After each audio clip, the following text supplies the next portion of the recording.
আসসালামু আলাইকুম। Welcome to Fauzia's cooking show. আজকে আমি রান্না করব গরুর মাংস ছোলা বুটের ডাল দিয়ে। তো এখানে আমি 500 গ্রামের থেকে সামান্য একটু পরিমাণে বেশি হবে, তার কারণ আধা কেজি বা 1 কেজি করে তো আর মাংস কেনা হয় না, একটু বেশি করে কেনা হয়, কিন্তু অল্প করে রান্না করব সেজন্য একটু ভাগ করে নেওয়া আর কি। তো এখানে 500 গ্রামের থেকে একটু বেশি সামান্য পরিমাণ আছে। আর এখানে ছোলা বুটটাকে আমি 1 কাপ মেজারমেন্ট কাপে আমি 1 কাপ নিয়েছি। এটাকে আমি 4-5 ঘন্টা ভিজিয়ে রেখেছিলাম, সেই জন্য একটু পরিমাণে বেশি মনে হচ্ছে। আর এটার জন্য আমি এখানে বড় সাইজের একটা পেঁয়াজ কুচি করে কেটে নিয়েছি। এটাকে আমি এখন মাংসের সাথে দিয়ে দিব। পেঁয়াজ কুচিটাকে আমি দিয়ে দিলাম। আর এখানে আমি 1 টেবিল স্পুন করে নিয়েছি আদা রসুন পেস্ট, আদা পেস্ট রসুন পেস্ট দুইটাকে আমি দিয়ে দিব।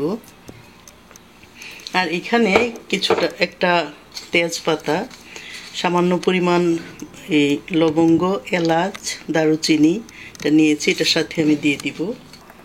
এলাচ, দারুচিনি আর লবঙ্গটা দিয়ে দিলাম, তেজপাতাটাকেও আমি ছিঁড়ে দিয়ে দিয়েছি। আর এখানে আমি নিয়েছি মরিচটা, অবশ্য ডিপেন্ড করছে আপনাদের ইচ্ছার উপর, যদি কেউ ঝাল বেশি খেতে চান তাহলে বেশিও দিতে পারবেন। এখানে আমি নিয়েছি 1/2 টেবিল স্পুন মরিচের গুঁড়া, 1/2 টেবিল স্পুন নিয়েছি আমি জিরার গুঁড়া, 1/2 টেবিল স্পুন ধনিয়ার গুঁড়া। আমি জিরার গুঁড়াটা 1 টেবিল স্পুন দিব, কিন্তু এখন আমি 1/2 টেবিল স্পুন দিব। আর নামানোর আগে যখন মাংসটা হয়ে যাবে আগে আমি 1/2 টেবিল স্পুন দিব। আর 1 টিস্পুন নিয়েছি আমি হলুদের গুঁড়া, আর 1 টিস্পুন নিয়েছি আমি গরম মশলার গুঁড়া। আর লবণটা অবশ্যই পরিমাণ মতো। সবগুলা মশলা আমি মাংসটার সাথে দিয়ে দিব। তারপরে দিয়ে দিব আমি 1/2 কাপ অয়েল।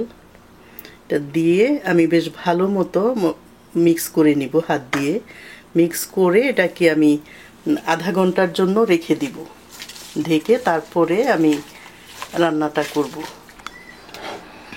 গরুর মাংসটা আমি হাড় সহ নিয়েছি।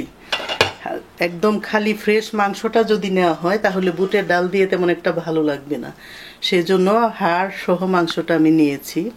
সবগুলা মশলা দিয়ে মাখিয়ে রেখেছিলাম আমি কিছুটা সময়। তারপরে এখন ওভেনটাকে আমি অন করে দিয়েছি।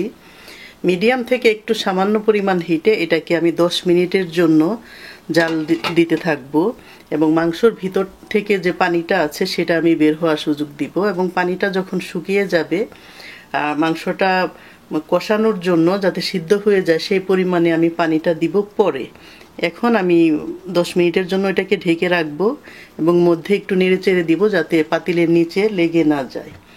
আর ছোলা ডালটাকে আমি ভিজিয়ে রাখার কারণ 5-6 ঘন্টা ভিজিয়ে রাখার পরে এটা একদম নরম হয়ে যাবে, তখন আর সিদ্ধও করতে হবে না এবং সিদ্ধ হতে এটা সময়ও লাগবে না, সেজন্য ডালটাকে ভিজিয়ে রাখা। মাংসটাকে ওভেনে দেওয়ার পরে অলমোস্ট 15 মিনিটস হয়ে গিয়েছে। আমরা দেখতে পাচ্ছি মাংস থেকে বেশ ঝোল বের হয়ে এসেছে। এখন এটাকে আমি শুকাতে দিব। যখন শুকিয়ে যাবে ঝোলটা তখন আমি পরিমাণ মতো পানি দিয়ে দিব যাতে মাংসটা সিদ্ধ হয়ে যায়।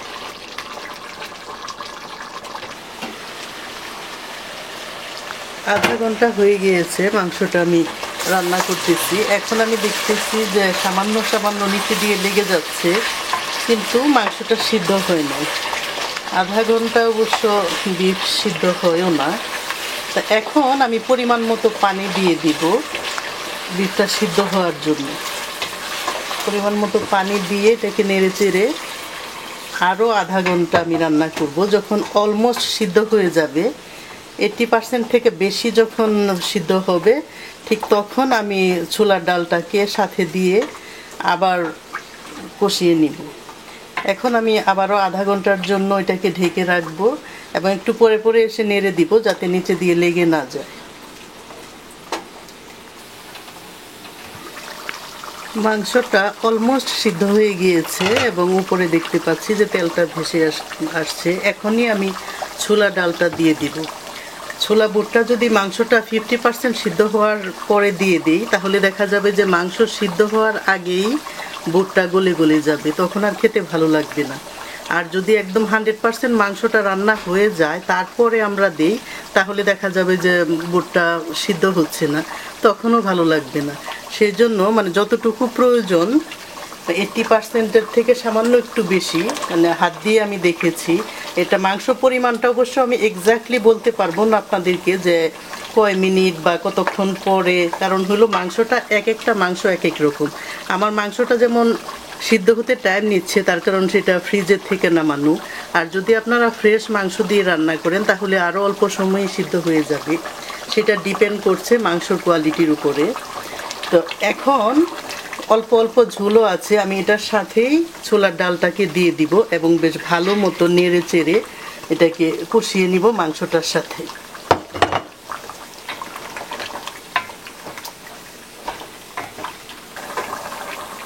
ছোলার ডালটাকে দিয়ে বেশ ভালো মতো নেড়ে চেড়ে মাংসটার সাথে আমি কষিয়ে নিব 5 মিনিট। তারপরে ঝোলটা তখন আরেকটু শুকিয়ে যাবে। পরে আমি পরিমাণ মতো 1 গ্লাসের মতো পানি এটার সাথে দিয়ে দিব।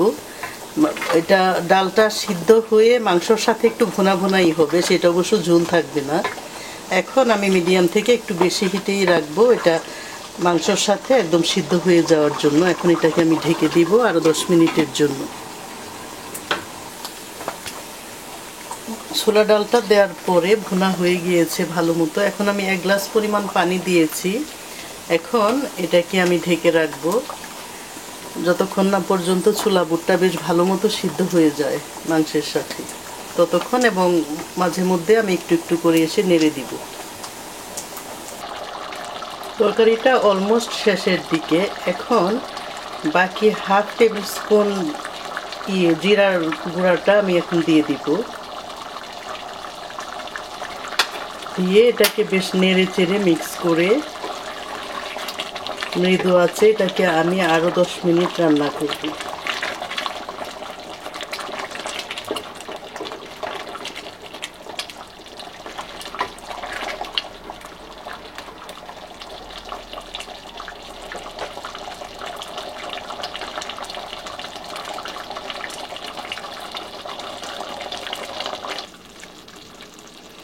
রান্নাটা একদম শেষ। ছোলা ডাল দিয়ে গরুর মাংস, এই রেসিপিটা ফলো করলে আশা করি আপনাদের কাছে অনেক ভালো লাগবে। একদম ভুনা ভুনা হয়েছে ডালটা, মাংসটা সবই সিদ্ধ হয়ে একদম ভুনা হয়ে গিয়েছে। এখন জাস্ট খাবার পালা।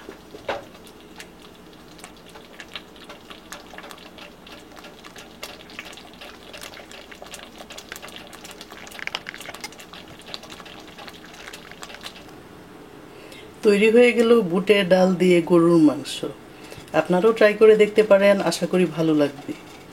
আবারও নতুন কোনো রেসিপি নিয়ে দেখা হবে। সে পর্যন্ত আপনারা সবাই ভালো থাকবেন।